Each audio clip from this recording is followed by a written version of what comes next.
Hi hello ನಮಸ್ಕಾರ, welcome back to my channel. ನಾನು ನಿಮ್ಮ ಮನೆ ಮಗಳು ಶ್ರುತಿ ಮಾತಾಡ್ತಿರೋದು. ಇವತ್ತಿನ ನನ್ನ ರೆಸಿಪಿಲಿ ಏನಿದೆ ಅಂದರೆ ಆಲೂ ಚಿಪ್ಸ್ ನಾನಿಲ್ಲಿ ಹೇಗೆ ಮಾಡ್ಕೋತೀನಿ ಅಂದರೆ 3 ಆಲೂಗಡ್ಡೆ ತಗೊಂಡಿದ್ದೀನಿ. ಆಲೂಗಡ್ಡೆ ಸಿಪ್ಪೆನ ಪೂರ್ತಿಯಾಗಿ ತೆಗೆದಿದ್ದೀನಿ. ಅದನ್ನು ತೆಳ್ಳಗೆ ರೌಂಡ್ ಶೇಪಲ್ಲಿ ಕಟ್ ಮಾಡ್ಕೊಂಡಿದ್ದೀನಿ. ಆಮೇಲೆ ಅದಕ್ಕೆ ನೀರನ್ನು ಹಾಕಿಬಿಟ್ಟು ಚೆನ್ನಾಗಿ ಸ್ವಲ್ಪ ತೊಳಿಬೇಕು. ಅದರಲ್ಲಿ ಸ್ವಲ್ಪ ಹಾಲಿನ ಅಂಶ ಇರುತ್ತಲ್ಲ, ಅದು ಹೋಗೋವರೆಗೂ ಸ್ವಲ್ಪ ತೊಳಿಬೇಕು. ತೊಳೆದ ನಂತರ ಅವಿಷ್ಟನ್ನು ತೆಗೆದುಬಿಟ್ಟು ಒಂದು ವೈಟ್ ಬಟ್ಟೆಲಿ ಹಾಕಿಡ್ತೀನಿ. ಯಾಕೆಂದರೆ ಪೂರ್ತಿ ನೀರಿನ ಅಂಶ ಅನ್ನೋದು ಹೋಗಬೇಕಲ್ವಾ, ಹಾಗಾಗಿ ವೈಟ್ ಬಟ್ಟೆಲಿ ಹಾಕಿಡ್ತೀನಿ. ಬಟ್ಟೆಲಿ ಹಾಕಿಡೋದ್ರಿಂದ ನೀರಿನ ಅಂಶ ಪೂರ್ತಿ ಇಂಕೊಳ್ಳುತ್ತೆ ಆ ಬಟ್ಟೆ. ಅದು ಕಾಟನ್ ಬಟ್ಟೆನೇ ಆಗಿರಬೇಕು. ಈ ಥರ ಮಾಡ್ಕೊಂಡಿದ್ದೀನಿ. ಸೊ ನೀರಿನ ಅಂಶ ಅನ್ನೋದೆಲ್ಲ ಹೋಗಿದೆ ಅದರಲ್ಲಿ.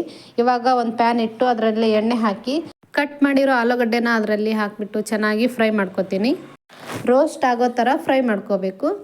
ಮಕ್ಕಳಿಗೆ ಅಂಗಡಿ ಚಿಪ್ಸ್ ಕೊಡಿಸೋ ಬದಲು ಈ ಥರ ಮನೆಯಲ್ಲೇ ಮಾಡಿಟ್ರೆ ಅವರು ಕೂಡ ಇಷ್ಟಪಟ್ಟು ತಿಂತಾರೆ. ಅಂಗಡೀಲಿ ಇರೋ ಚಿಪ್ಸ್ ಯಾವಾಗ ಮಾಡಿರ್ತಾರೋ ಏನೋ. ಸೊ ಮನೆಯಲ್ಲೇ ನಾವು ಈ ಥರ ಮಾಡಿಕೊಟ್ರೆ ಅದು ಫ್ರೆಶ್ ಆಗಿ ಇರುತ್ತೆ, ಮಕ್ಕಳಿಗೆ ಹೆಲ್ದಿಯಾಗಿ ಇರುತ್ತೆ. ಮಕ್ಕಳು ಬಂದು ಅಮ್ಮ ಚಿಪ್ಸ್ ಕೊಡಿಸು ಅಂತ ಅಂದಾಗೆಲ್ಲ ನಾವು ಮನೆಯಲ್ಲೇ ಈ ಥರ ಮಾಡಿಕೊಟ್ರೆ ಅವರು ಸುಮ್ಮನಾಗ್ಬಿಡ್ತಾರೆ. ಸುಮ್ಮನಾಗಿ ಇದನ್ನೇ ತಿಂತಾರೆ.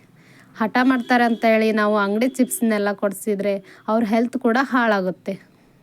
ಸೊ ಮಕ್ಕಳ ಹೆಲ್ತು ಚೆನ್ನಾಗಿರಬೇಕು ಅಂದರೆ ನಾವು ಅಮ್ಮಂದರು ಏನು ಮಾಡಬೇಕು ಅಂದರೆ ಮನೇಲೇ ಈ ಥರ ವೆರೈಟಿಯಾಗಿ ಅಡುಗೆ ಏನಾದರೂ ಮಾಡಿಕೊಡ್ಬೇಕು. ನೋಡಿ ಆಲೂ ಚಿಪ್ಸ್ ಎಷ್ಟು ಕ್ರಿಸ್ಪಿಯಾಗಿರೋಷ್ಟಾಗಿ ಬಂದಿದೆ ಅಂತ. ಇವಾಗ ಸ್ವಲ್ಪ ಅದಕ್ಕೆ ಉಪ್ಪು ಹಾಕಿ ಚಿಲ್ಲಿ ಪೌಡರ್ ಹಾಕಿ ಮಿಕ್ಸ್ ಮಾಡಬೇಕು. ಚಿಲ್ಲಿ ಪೌಡ್ರ್ ಕೈಯಲ್ಲಿ ಹಾಕೋದ್ರಿಂದ ಕೆಲವೊಂದು ಹತ್ರ ಹತ್ತೋದಿಲ್ಲ. ಸೊ ನಾವೇನು ಮಾಡ್ತೀವಿ ಅಂದರೆ ಸೋಸೋ ಜಾಲರಿ ಇರುತ್ತೆ ಅಲ್ವಾ, ಆ ಜಾಲರಿ ತೊಗೊಂಡ್ಬಿಟ್ಟು ಅದರಲ್ಲಿ ಚಿಲ್ಲಿ ಪೌಡ್ರ್ ಹಾಕಿ ಈ ಥರ ಮಾಡ್ತೀವಿ. ಈ ಥರ ಮಾಡೋದ್ರಿಂದ ಎಲ್ಲ ಕಡೆ ಅಪ್ಲೈ ಆಗುತ್ತೆ ಅದು ಚಿಲ್ಲಿ ಪೌಡ್ರ್. ಇದೇ ಥರ ಹೆಚ್ಚಿನ ರೆಸಿಪಿಗಳನ್ನ ನೋಡಲಿಕ್ಕೆ ನಮ್ಮ ಚಾನಲ್ನ ಸಬ್ಸ್ಕ್ರೈಬ್ ಆಗಿ ಬೆಲ್ ಐಕಾನ್ ಕ್ಲಿಕ್ ಮಾಡಿ. ವಿಡಿಯೋ ಇಷ್ಟವಾದರೆ ಒಂದು ಲೈಕ್ ಮಾಡಿ.